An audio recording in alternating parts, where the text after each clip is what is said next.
Hi everyone, we're back again with your weekly Worth the Hype, right? So today we're going to talk about the newly released Planet Ocean from Omega, right? Wasn't expecting that. I honestly was expecting a slower year as well, but I guess Dubai Watch Week happened and uh, there's a bunch of releases, right? So we're here to talk about that, right? So particularly the new Planet Ocean, right? It's a you can call it a refresh, but in my opinion, I think it's a little bit more than a regular refresh that we've used to see, right? So there are total of three different colorways: the blue, black, and also the orange. One thing to note as well: the orange yield a slight premium, about $300 over the other color variant, and it comes with either the strap or the rubber strap or the bracelet, right? So the dimension it's a 42 millimeter, and the thickness it's a really big one. It's been shaved down to uh, slightly under 14 millimeter, and lug to lug of 47.5. Right, so it's quite a bit of a reduction compared to the old Planet Ocean. That's something that we're going to talk about a lot, right? Retail at about 8,600 all the way up to 9,500, depending on your various configuration. If you're on YouTube, you can see it in the screen right now. And also in terms of the secondary market, based on the previous iteration, it's typically fetches quite a bit of discount and is currently hovering around 5,000 to 6,000 US dollars, right? Yep. Before we get into the criteria, anything to shout about, Woody? So I think this one is for the benefit of those who are not watching on YouTube. But if you are, one thing to note is the nuances about measurements is very prevalent in Omega watches. So even though the case diameter is 42 millimeters, right?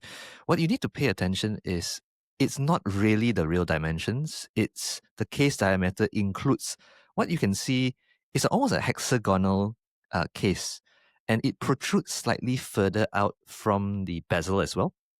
So I think somebody did a actual measurement is closer to 40 millimeters if you just look the bezel alone. It's the extra protrusion at the 2 to 2 p.m. side and the 8 p.m. side that gives it the 42 millimeters. I think also another shout out is that's notable is the fact that the thickness has come down and so has the lug to lug a little bit. A lot of effort has gone in. It's not perceptible, but it's something worth noting, and I'm sure we'll go into further detail later. And one other thing that, for those who are into the hobby, right, the Planet Ocean has always been Omega's platform to experiment with its technologies for its sports watches, unlike the other categories, right? So when they wanted to do the first ceramic bezel, they introduced it here, and if they wanted to do the liquid metal, they introduced it here as well. So contrary to the fact that its staples are always the Speedmaster and the Seamaster, the Planet Ocean is its experimental platform that goes to market first. So it's always very interesting as watch nerds when a Planet Ocean comes out. So that's why we chose to talk about it as well.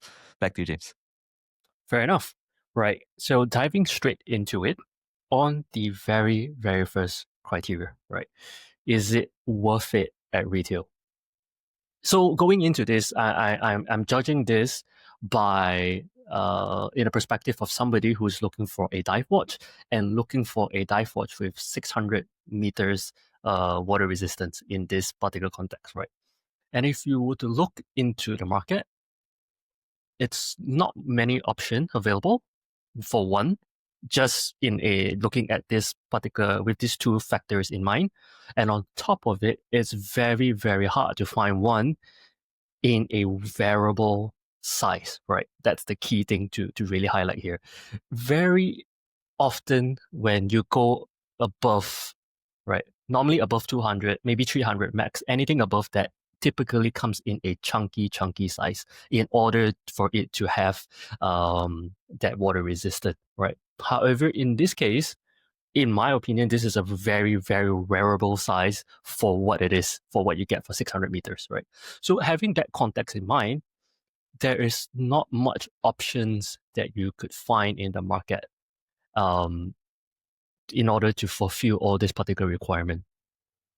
However, it being an Omega and also a Planet Ocean, which is a less desirable model in a particular catalog as well.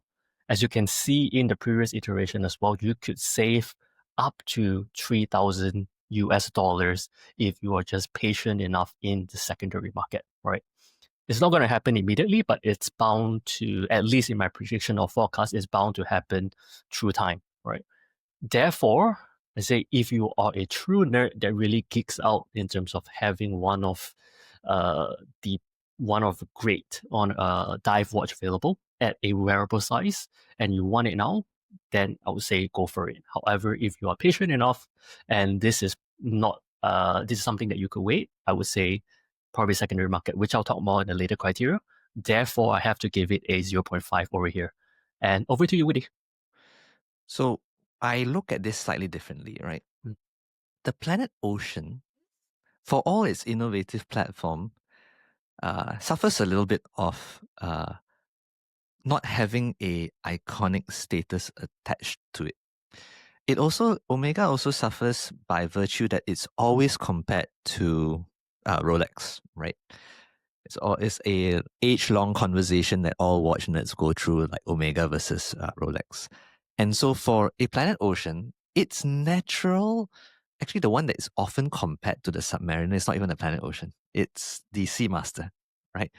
Because the Seamaster has earned some sort of cred in the pop culture hype space because it's like the James Bond watch now. And I think, in all credit, the Swatch Group and Omega also tried to elevate the Planet Ocean because the Daniel Craig era of James Bond also had Planet Oceans amongst its catalog being shown on the wrist of the 007 spy. But having said that, it's still not top of mind. The Seamaster is still the one because of the Pierce Brosnan era, and I'm not going to geek out on that because I'm actually not that big of a James Bond fan. But my point being this, the lot of the premium in this watch is first using the base of the Seamaster and knowing that it has to compete with the Submariner, then adding on the added value that they're putting in with the new innovations that are in this watch as well. The effort that's gone into improving this now, the fourth iteration of this watch. Do I think it's worth it? Well, it's a case of a curse of knowing what the secondary market of this watch has always performed at. All Planet Oceans so far have not really kept much of it's a bit like a regular car that you buy. You buy it out of the moment you drive it out of the showroom, you lose 20-30% already. This watch tends to suffer that sort of fate. So in my view, I don't see how to justify that price that it's asking for, especially when it has not really earned the mainstream hype status as well. It's starting from a much higher base than it needs to be done that way. So from a business standpoint, it needs to be done this way. Now, whether or not the market will respond to it, I do not know. But I, for one, won't be lining up to buy it at the retail price, right? And so for that, I don't give it a mark. But I would change my tune when it comes to the secondary market. So back to you, James. Fair enough. Before we move on to the next criteria, I just need to clarify in terms of our scoring definition again, right? Because we do have a lot of questions in terms of how we compare it retail and so on. I think when we're comparing retail, we usually compare in terms of like, do you get it at retail or do you get it at secondary market? And if you want it new, is there any other alternative, right? I think I'm pretty sure somebody will put in a comment and say, oh, but if I take the retail price of this versus a secondary price of a Submariner, the Omega has more bang for the buck. As I said, yes, you could view it in that sense as well, but in terms of how we're looking at this, it's very much not comparing in terms of the secondary price of the Submariner and so on. So just to give you an idea of that. Yeah. Any clarification you want to do on this, Woody? I think there's also we've always done this to be a little bit more subjective. And I think at the core of it is, if we were looking for a watch like that, would we pay the retail price for it, right? If you see the spec sheet, you see the brand, the brand reputation, you see the whole watch as a whole product, something you're going to enjoy on your wrist, something you're going to own for a while and then eventually maybe move on and take another piece and whatnot. Would we then pay the retail price for it? And do we think it's worth it? And your mileage will vary. So ultimately, there is a subjective element to it. So I think let's not be too hard on ourselves for it as well. Fair enough. All right. So jumping into the next one, right? Is it worth it on the secondary market, right? So yes, while we're on a secondary market, we're going to compare in terms of what other options that you can get if you're looking for a secondhand piece, right? So if I were to take this jump forward to say 1.5 years ahead, or maybe even less than that, you're able to get this at a $2,000 to maybe $3,000 discount. What other options can you get, right, at a range of let's say 5.5 thousand US dollars if you're looking for a dive watch?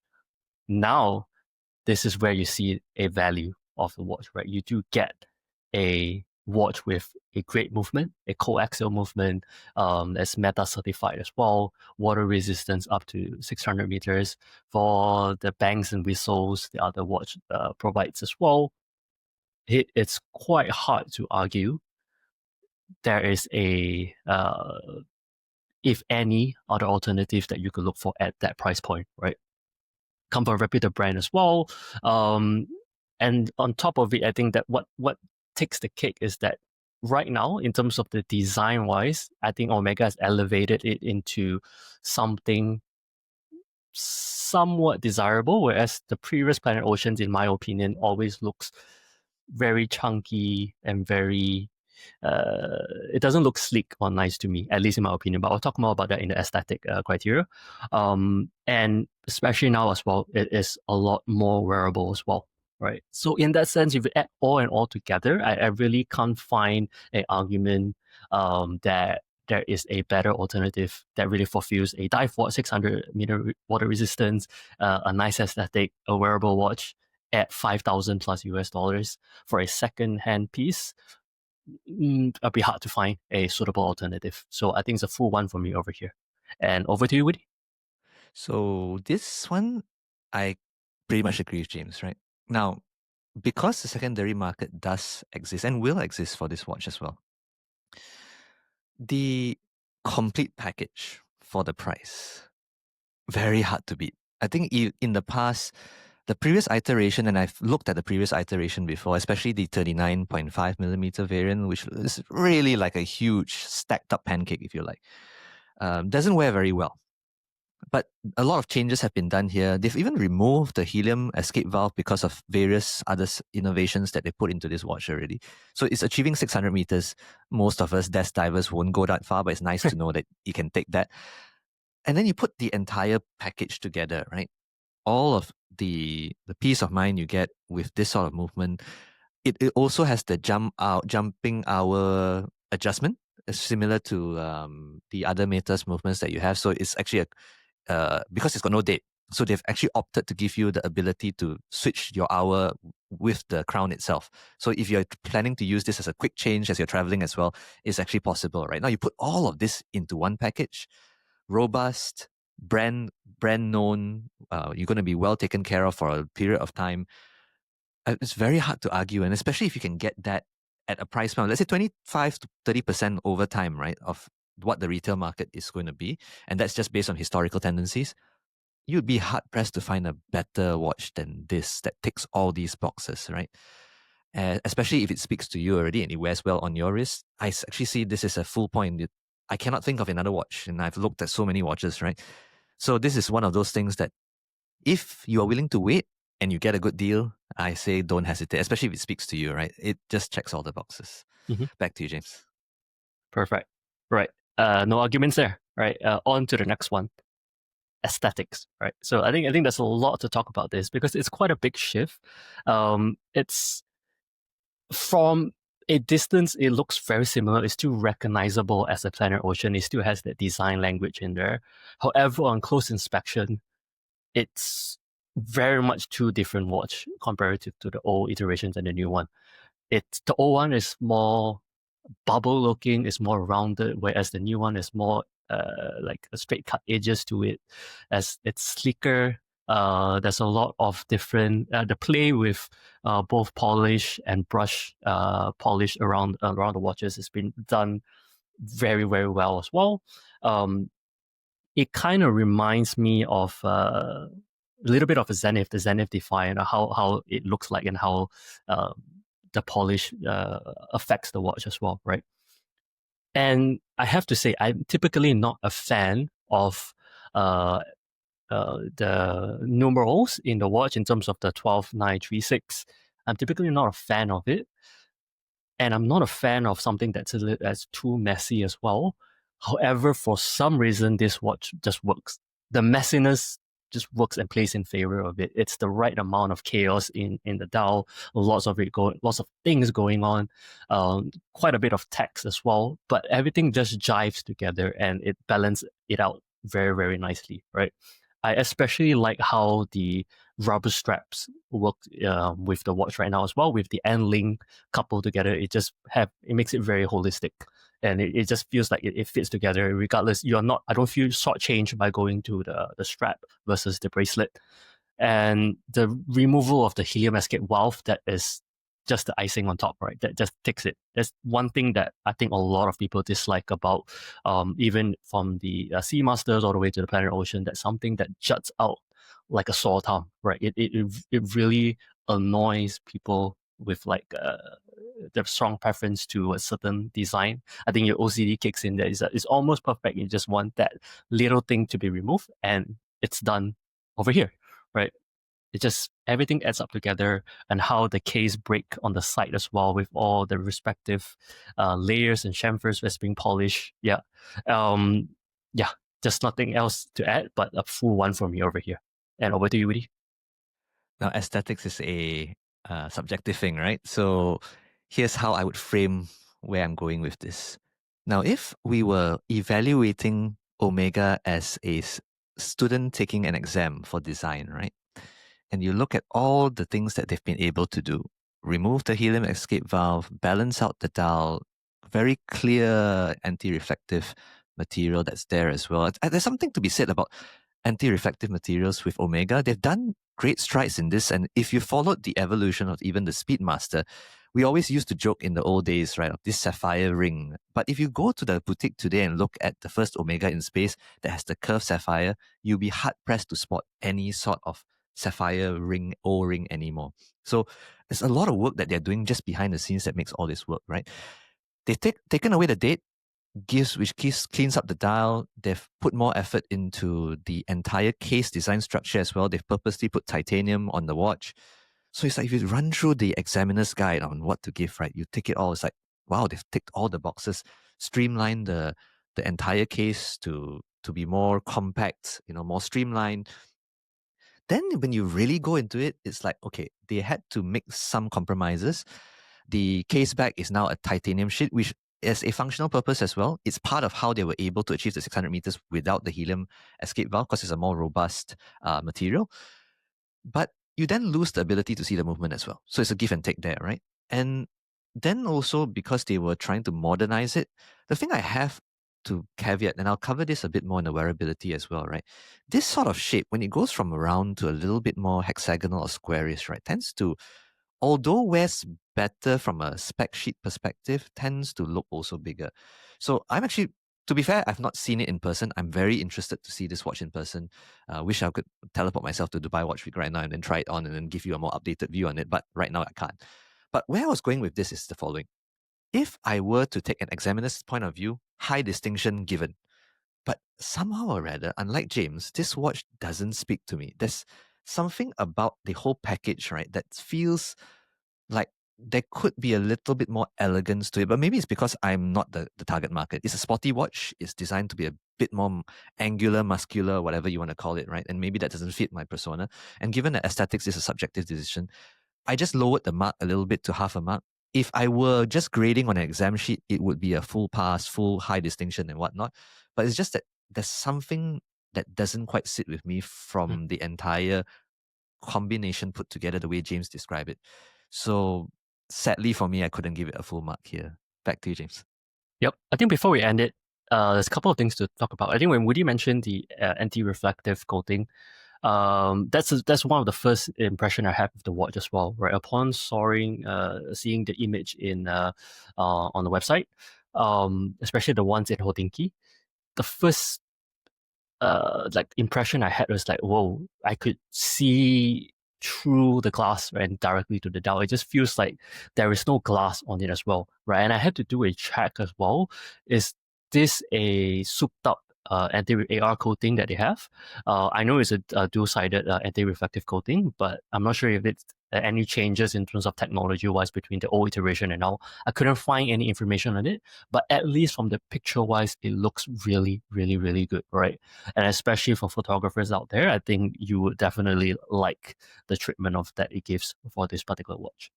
Um, and on top of it, I think I want to talk about in terms of the premium on the orange color as well, right? So I do like the fact that you have a lot of options, right?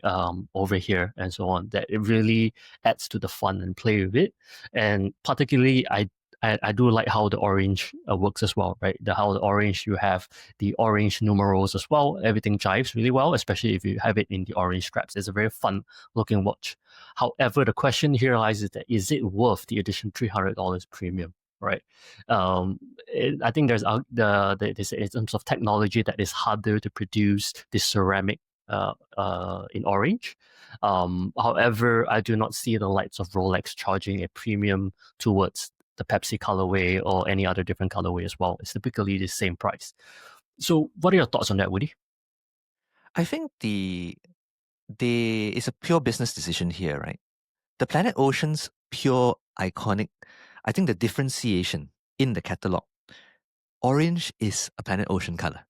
You don't think of orange in the Seamaster, in the Speedmasters or whatnot, right? So this is like the one that, think of it like if you were to rewind the clock, maybe 10 years ago, when everyone was clamoring for a Pepsi Rolex, right? A GMT, and it disappeared from the catalog for so long, right? That's the colorway that people think of GMT before all the bad girls and all the other different varieties came out, right?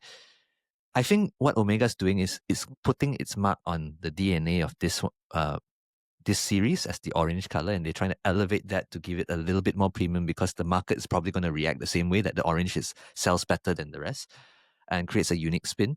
I do agree with you that the premium may not be justified. Although having said that, I still remember the copywriting when Rolex first came out with its ceramic bezel of the red and blue, right, and explained how difficult it was to do and all that, right. And I'm like, it's like a callback to those days as well. I reckon it's just a business decision. But the market will react the way the market will react. So it'll be interesting to see if it ends up in like a few months from now and you realize you can't see the orange in the shop, right? And you see everything else available. That would be a case of where Omega's got it right. Fair enough. Fair enough. Let's see how it goes, right? Yeah. All right. So let's move on to the next criteria, which is horological features, right? Over here, I think if you have done your research in terms of the changes between the previous iteration and this iteration, like I mentioned, I don't think this is just a regular refresh. It's not like your Rolex going from a 1.1 model to a 1.2 model, with minimal changes, just updated movement and so on. It's quite a big change, right? Very much so, there's a lot of thought process that needs to go into there in terms of designing it, in terms of refining everything, making sure that you have to satisfy in terms of the aesthetic perspective, in the functionality perspective, in terms of the wearability perspective as well. And I think there's a lot of effort that goes into from the watch from Omega in order to make all of this particular element works, right? In order to keep the 600-meter water resistance, to remove the helium-escape valve, to also then make it smaller as well, and it still looks good. I think all and all come together. I do have to give them credits on there, right? I will not dive into too much details over here. I think perhaps Woody is probably Woody's forte to explain in terms of all the particular innovation that goes into it. But over here for me, it's going to be a full one over here. And over to you. Well, putting too much pressure on me, but let me just put it this way, right? As watch enthusiasts, we always ask our favorite brands to say, can you make it smaller? Can you make it thinner, right? Can you add this, add that, and keep everything else the same and add all of this? Now, what Omega has really done here is done all of the above, right? It's a watch that used to be very thick, that can go up to 600 meters. They've managed to shrink down the thickness, the case, and they didn't just shrink down the case, they went meticulously into creating very purpose angles. And I think perhaps you can put up a visual later so that on how all the angles have been purposely put that even the lugs and the case side themselves have angles now that create a very modern-like aesthetic, right? So it would have been easy to just keep the same shape, create a mold to create that DNA and then just follow along, right? But they went to the effort of putting all those in.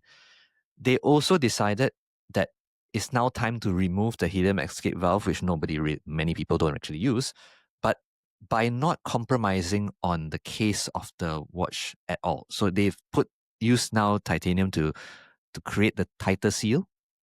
They've now also been able to introduce a slightly different way of putting a different color into the ceramic because it's a robust material there as well. And when you put all of it together and the fact that it's still a Metas movement that they've already proven works, the bracelet has equivalent to the glide lock sort of thing that they've put in as well, is really throwing everything they can to bring a product line up to date with everything they've learned from all their other experimental pieces, the Ultra Deep, the full titanium Ultra Deep in the past, where they've gone with the Seamaster ceramics as well. So all of it's coming together now into a timepiece. It's very hard to fault a watch brand for no effort here and whatnot. So for me, it's a full mark here. Mhm. Very rarely do you find brands that literally do everything they can to tick all these boxes, right? Most of the time, fanboys wet their pants over a new color, right? This is not just a new color. This is like I've changed everything I can, updated whichever area that I know how to update, material side, case side, put in the best movement that I have, everything is done there. And for us to market anything less, I feel it would be a bit unfair. So a full mark from me when it comes to the horological features. Back to you, James. Yeah. Before we move on, I think one thing to really mention, if you just look at this from a spec suit perspective, it's very hard to find fault in this, right? Because as for somebody who you have seen who have seen multiple watch releases, you always see something in terms of certain compromises, right? So sometimes it's like it says, oh yeah, because it's 600-meter water resistance, we have to make it this thick. We can't give it to you in the size you want. There's always certain nuances like that. However, this is like it's quite rare. This is like wait, it's 600-meter, but it's like, is the thickness still thin enough? I said, oh, it is. Is it under 50 millimeters lug to lug? Oh, it is. It's like it's quite rare and quite surprising to witness certain instances like this. So it's like I can say credits where credit due. I think Omega has done a really, really great job over here. Right. Moving on to the next one. Right. Wearability. Right. So as I mentioned, we have talked about this in the past couple of criteria above as well. It's very hard to find a watch that is wearable with 600 meters water resistance. And I think they have done a great job to reducing it into a wearable size. However, you can't deny that there is limitations to it when you need to fulfill the requirement of 600 meters water resistance. I don't think we are there yet in terms of being able to have a watch that is under 12 millimeters in thickness and still have everything down to perfection and maintaining the 600 meter water resistance. I don't think we're there yet, but it's a good step towards where we need to be, right? One fault that I would have to give over here is that it's at the borderline. It's 47.5 millimeters lug to lug. Most people, you will probably have no issues. But Woody mentioned this quite well as well because it's at the more angular shape right now. It doesn't really hug your wrist too much, right? Personally, I think at 47.5, for me at least, it's still acceptable. But for me, one of my biggest concern that I have is on their particle clasp. I cannot find what is the exact dimension on how long that thing is, but looking at how it's being placed on the back of the watch, comparing that size in comparison to the case back of the watch, that thing looks humongous. It looks big, and I would say the glide lock on the sub, it's a little bit too big for my liking already. At the 1-2 series, the 1-1, it's perfect. The 1-2 is a little bit big already, and this looks even bigger than that, and it's one giant slap behind your wrist, and I think that would screw up the wearability for most people. Like I said, I am only judging this on the information I have, on the images, looking at the proportion of the case back against the clasp. And I can foresee it being a problem for a lot of people unless you have really, really big wrists. So they have done everything well at the top, but the clasp kind of then takes it all away. In my opinion, if I have to buy it, I would probably would look at the rubber strap because I don't think I'll be able to pull it off on the metal bracelet, which is a shame because I actually really like the look on the bracelet. And I like how the shape of each individual links is and how the polish plays with each other as well. But yeah, the clasp is an absolute no-go for me. And it seems to be a pattern for multiple Omega watch already, starting with the 007 mesh titanium bracelets with this and so on. So yeah, Omega, please, yeah, fix your clasps. But yeah, over for here, I have to give it a 0.5, unfortunately. And over to you, Woody. I see myself as a representative when it comes to this criteria, right? As a representative of the smaller wrist community, the tiny wrist tribe, as I call them, right? And I find myself torn because if you ask me hand on heart, do I think this watch works on the tiny wrist tribe? No, I'm very sorry, it won't. The numbers, even though I've not tried it in person, I'm fairly confident knowing how by just observing all angles of the watch. And I like what James mentioned. I think the number that I saw bandied about that the deployant class, right, is about 50 to 51 mm. That length of that particular deployant class. That's imagine that being the luck to luck. That will turn a lot of people away already. But now it's on the underside. So it does have a bit of a curve, but it's not going to really work. But I think the challenge here, I wanted to give it a bit of credit. It's bloody difficult to get a 600-meter watch into this sort of case size. I think they've done the best they can, although I do agree with James about the deploying class. I think if only they could just improve it a little bit. It doesn't need to be so huge, right? But I'm also factoring the fact that for the tiny wrist strap, I'll say no, but to the most regular sized individuals out there who can wear this watch, I think you're going to enjoy this watch. So in my case, when I was evaluating this, I couldn't give it a 0.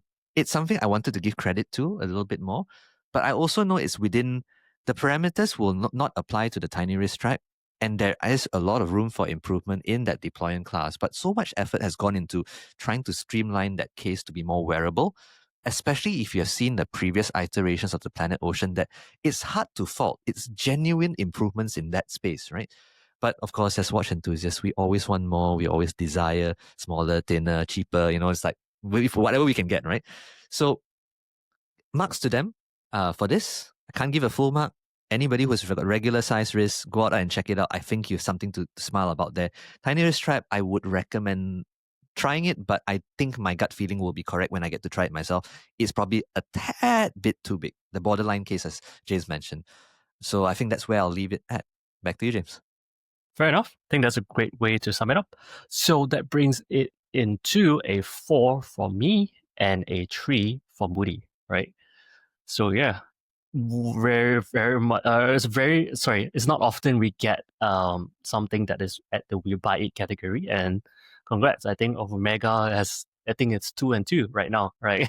So the 2 Omega, what you have done into the series, have gotten into this particular category, and I'm excited, right? I really, really like this new release, and I've mentioned it in the previous episodes as well. I really like it when we see brands do something daring or be bold in terms of doing something new and so on. As watch enthusiasts, we are quite bored in terms of seeing, all right, new iteration movement, you get additional 5 hours in your power reserve, different colors and so on. I think I'm pretty sure it doesn't, it's not easy in terms of R&D and everything that goes into it, and we have to give credits where credits due. Right. Anything to end, Woody? I want to end with a question to you, James. If you Mm-hmm. had to, I put a hypothetical gun to the head, right, and Mm-hmm. ask you to pick between this and a Seamaster 300 meters, right, which would Mm-hmm. your pick be? Oh, this for sure. Right. I think okay, it at the current stage, at the current, let's just say the most favorite Seamaster available in the catalog right now that I would pick, it's probably going to be the No Time to Die Seamaster. Right. That's the Mm.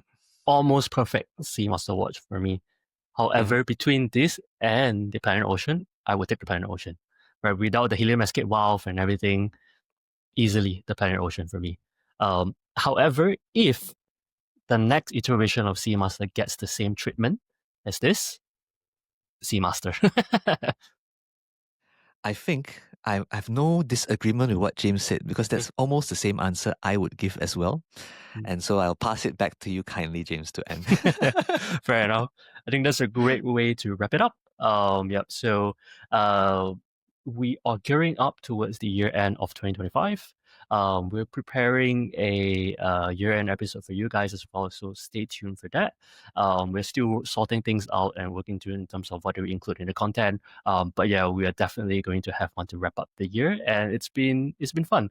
And we're keeping the momentum strong, and we'll see you in the next episode. Bye.